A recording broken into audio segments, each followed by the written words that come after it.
Ahojte priatelia, vítam vás pri sledovaní dnešného videa. Práve sa nachádzam pod našim prístrežkom pre auto a máme tu zaparkovaný tento veľký prívozný vozík, ktorý má úložnú plochu 220 cm x 400 cm.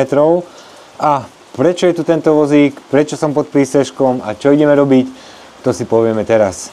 Túto drevenú bedničku možno niektorí poznáte a možno niektorí nie. Je to včelí úl, ale samozrejme prázdny, bez včiel, aby ma nepoštípali. A práve tento včelí úl mi bude slúžiť ako pomôcka pri realizácii tohto projektu. Takže dostaňme sa k samotnému projektu. Mám tu tento veľký prívesný vozík, na ktorý by som chcel vyrobiť konštrukciu, na ktorej budú naukladané včelie úly, s tým, že tú konštrukciu viete zosadiť z toho prívesného vozíka. Čiže bude to ideálny pomocník na kočovanie so včelami.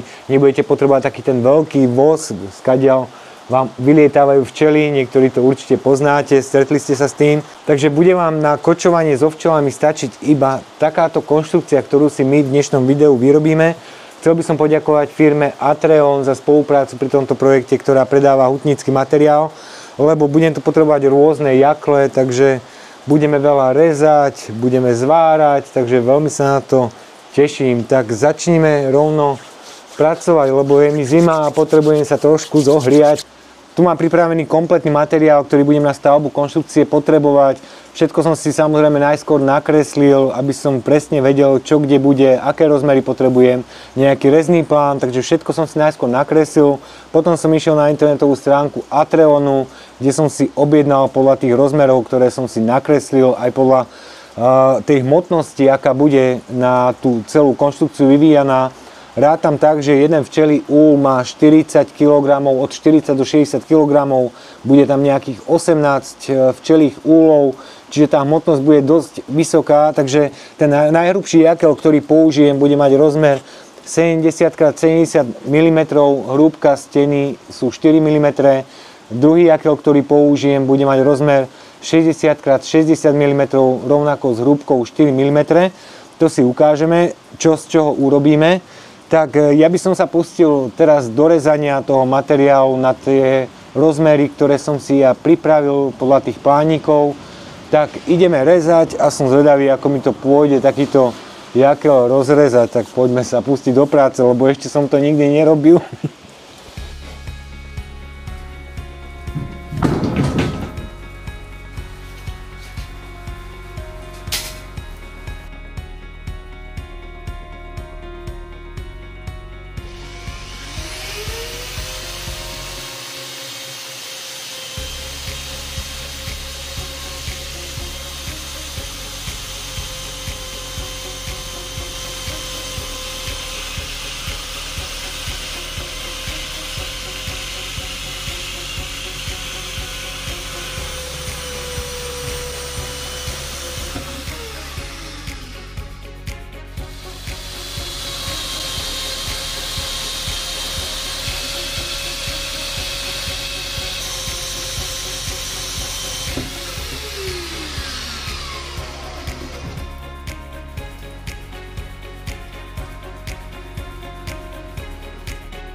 Mám to pripravené v takomto stave, už pripravené na zváranie. Toto bude vlastne spodná časť tej konštrukcie, len bude opačne otočená, aby sa mi to dalo lepšie zvárať, tak som si to takto naukladal.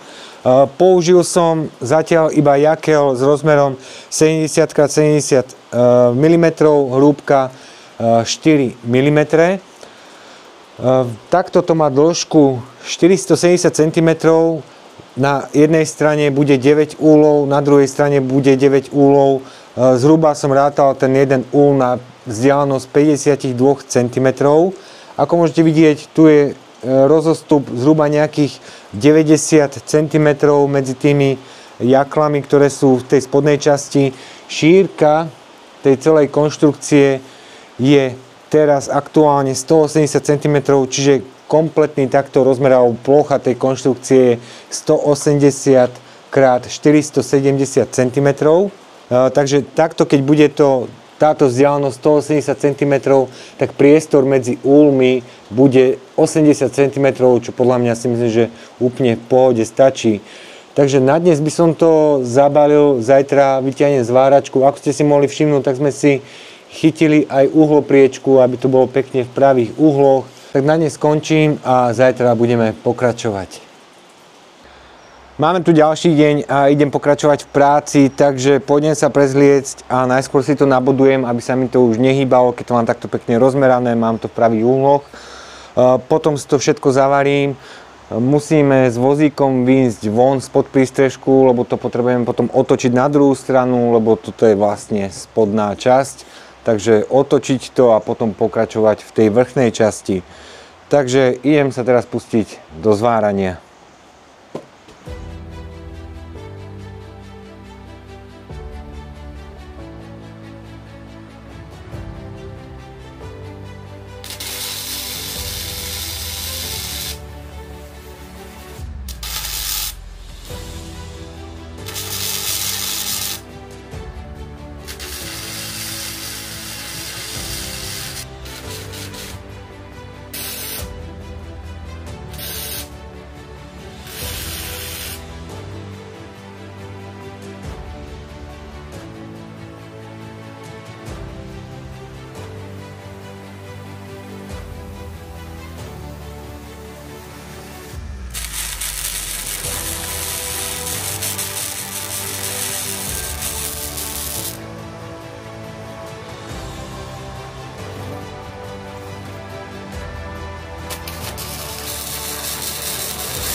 Tak za pol hodinku alebo za 3/4 hodinku sa mi to podarilo celé na komplet pozvárať, teda myslím tú spodnú časť. Teraz budem musieť počkať na suseda, nech mi príde pomôcť to otočiť na druhú stranu, lebo sám to určite neotočím. Tie zvary sú aké sú, robím to s parksajďackou zváračkou na dutinkový drôt, takže myslím, že to bude držať, som si dal záležať. Použil som 0,8 drôt, aj keď táto zváračka je do hrúbky 3 mm, toto je 4, ale tak radšej som dal viacej. Už som videl, že sa to pekne rozpaluje na jednej a na druhej strane. Vôbec to neprepalovalo, takže idem za trošku prestávku, nechám to vychladnúť a potom budeme pokračovať.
Tak milí priatelia, dostali sme sa k záveru dnešného dňa a poďme si teraz rekapitulovať, čo sa dneska všetko urobilo, lebo už je to takmer dokončené, ešte treba urobiť nejaké detaily, ktoré sa dokončia zajtra, aj na pozajtra asi. Takže prevrátili sme si to na druhú stranu, potom som navaril tieto kraje, ktoré držia úle, potom sme si napilili malé kúsky z toho jakla z tej 70-ky. Tie som navaril na vzdialenosť, ako je šírka toho úlu. Potom som navaril držiak úlu. Dajte si potom pozor, aký profil použijete, lebo... Počkajte. Lebo keď sa staráte o včely a chodíte ich kontrolovať, tak v tejto zadnej časti máte kvázi ten bordel, ktorý sa nachádza v úli, kde sa aj kontrolujú tie včely. A keď budete mať ten profil, tak si odmerajte, aký máte úl, aby sa vám dal ten šuflíček otvárať, lebo ak by ste mali ten profil vyšší, tak ten šuflík by sa vám otvárať nedal, čiže čo by bol problém, by ste si museli za každým nadvihnúť trošku ten úl, aby ste sa k tomu šuflíku dostali. Takže to je taká rada. Rovnaký postup sme potom urobili aj na opačnej strane a teraz sa dostaneme k nohám, ktoré vlastne budú držať celú tú konštrukciu. Ja dám takto trošku nižšie kameru, aby ste to videli. Jakel s rozmerom 60x60 mm ide zasunúť do tej 70, lebo tá 70 má hrúbku steny 4 mm, to znamená 70 minus 8 máte 62, čiže tento 60-kový jakel má milimetrový loker do jednej a do druhej strany, čo je úplne v pohode. Na nejakých, neviem, 40 cm sme dali, aby sa ten jakel dal zasunúť. Potom 70-ka jakel prišla takto sem, do tejto strany a ďalšia 60-ka bude takto z vrchu, ktorá bude nastavovacia a tým pádom si viete polohovať celú tú konštrukciu. Takže to sme ešte navarili, len čo nám chýba sú dierky na zaistenie tej plošiny, keďže ja nemám stojanú vrtačku, tak to si dáme zajtra navrtať a už to je tým pádom hotové. Ešte nejaký náter treba spraviť, potom nejakú drevenú plošinu a potom to až bude hotové. Tak dúfam, že som spomenul všetko. Za mňa zatiaľ spokojnosť, vyzerá, že to je funkčné. Potom, keď si budete navárať tú zadnú časť, tak si prejdite takto úlom, či vám to ľahko ide, aby ste potom nemali problém, že ten úl tam potrebujete napasovať, čiže nechajte si nejakú, ja neviem, 2 mm medzeru, aby vám to takto v pohode behalo. Tak veľmi sa teším z tohto projektu, lebo je to celkom zaujímavé. Rozmýšľali sme v priebehu, čo všetko treba urobiť, čo ako urobíme, takže veľmi sa mi to páčilo, takáto improvizácia, aj keď som mal kvázi taký náčrt už pripravený, ale teším sa z toho. Takže zajtra pokračujeme a ja idem oddychovať, lebo dneska som toľko toho nazváral, sa bude aj o tom snívať. Prešlo niekoľko dní a ako môžete za mňou vidieť, tak prívesný vozík už je preč, takže zobral som našu starú Hondu, pripojil som prívesný vozík a previezol som tú konštrukciu aj s vozíkom k včelám. Tam sme potom ešte natreli celú tú konštrukciu čiernou farbou, potom sme ešte urobili do stredu výplň zo škárovky, aby sa dalo chodiť medzi tými úlmi, takže toto sa nám podarilo urobiť. Potom ešte na spodnú časť tých nôh som navaril ešte jakel, aby sa tie nohy nezabárali, čiže aby to pekne držalo na nejakej tej hline alebo na zemine. Potrebujem si ešte dokončiť nejaké príchyty na gurtne, keď sa budú tie úle prepravovať, aby sa dali zgurtňovať, takže toto ešte treba dokončiť. A treba ešte dokončiť niečo na zafixovanie celej tej konštrukcii, aby držala na tom prívesnom vozíku, takže to ešte potrebujeme nejako vymyslieť a už to budeme mať hotové. Takže poďme sa to pokúsiť dokončiť a som zvedavý, či to bude fungovať a či sa to niekde po ceste nestratí, tak poďme makať.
Tak milí priatelia, celú tú konštrukciu aj so včelými úlami už máme umiestnenú na mieste, kde včielky prezimujú. Môžeme to nazvať aj napríklad paleta na včelie úly. Ako ste mohli vidieť, urobil som tam ešte otvory na gurtne, aby sa dali tie včelie úly zgurtňovať a poriadne upevniť pri prevoze. Čo sa týka toho vykladania tej konštrukcie, tam to išlo úplne bez problémov.